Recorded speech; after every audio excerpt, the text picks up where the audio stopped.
brother and sister.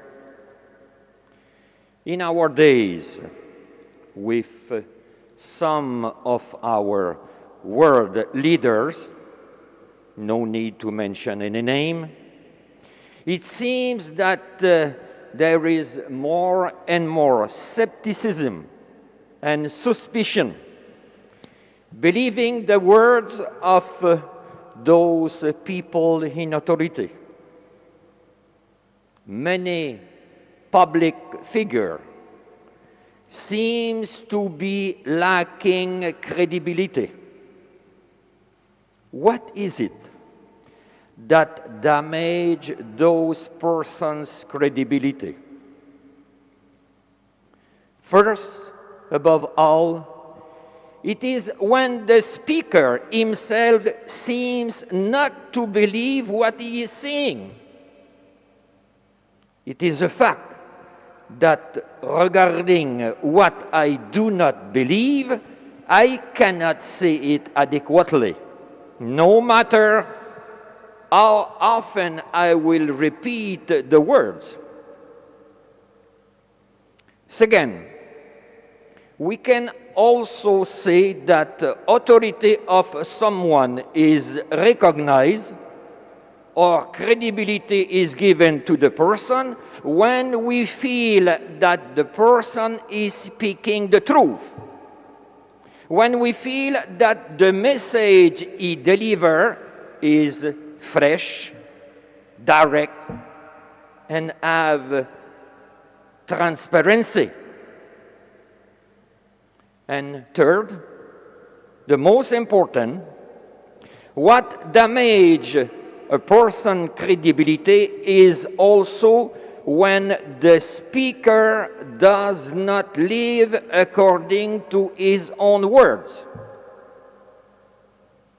He is then what we say in French, gros parleur, petit faiseur, big talker, but little doer.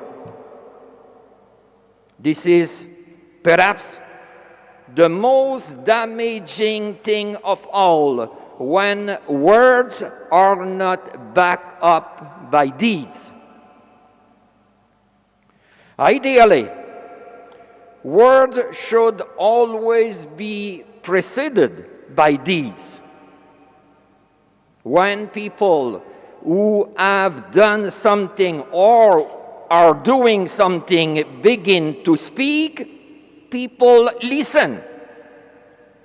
Their words carry enormous weight. They have real authority. People may doubt what you say, but they will believe what you do. What you are stands over you and thunders so loudly that others cannot hear what you say to the contrary. The weakness of a lot of words arises from the fact that they are not preceded or accompanied or even followed by deeds and action. At the root of innumerable wrongs in our world is the discrepancy between words and deed. In today's gospel, we see how Jesus spoke with authority and how the ordinary people recognize that.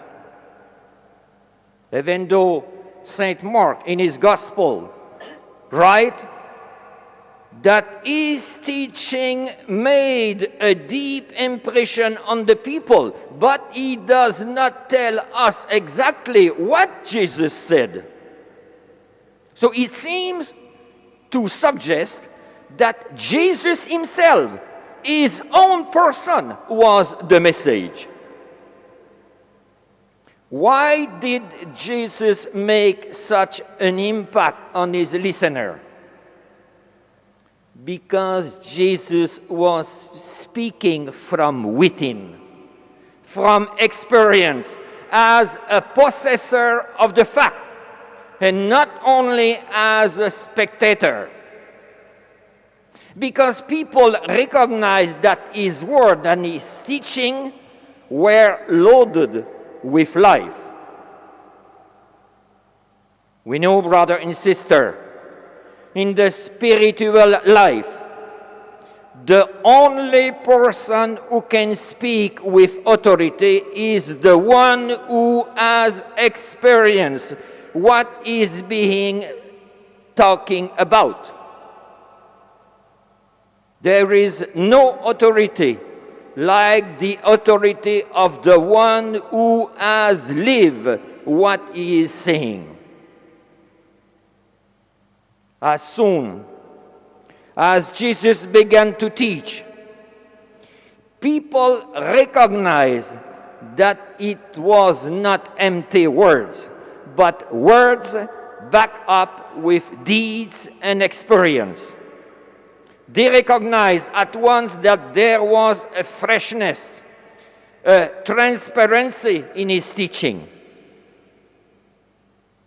Every Christian, no matter what is his position in the society or in the church, can and should have some of this kind of authority. The authority that comes from a person of transparent integrity. Jesus himself did not have the same kind of background as the rabbi of his time had. Jesus held no official position, but in a way, maybe it was an advantage. The teaching of the rabbis failed to nourish the people, but the teaching of Jesus nourished their heart and their spirit. And until now, this is like that. There is nourishment for our life in the words of Jesus and also in the official teaching of the church. But once again, it is not enough only to listen to them, we have to do them. We have to practice them in our daily life. If we are living by anything other than the truth, we are undernourished. So, let us ask the Lord, Lord, grant that what we say with our lips, we may believe with our hearts and practice with our life. Amen.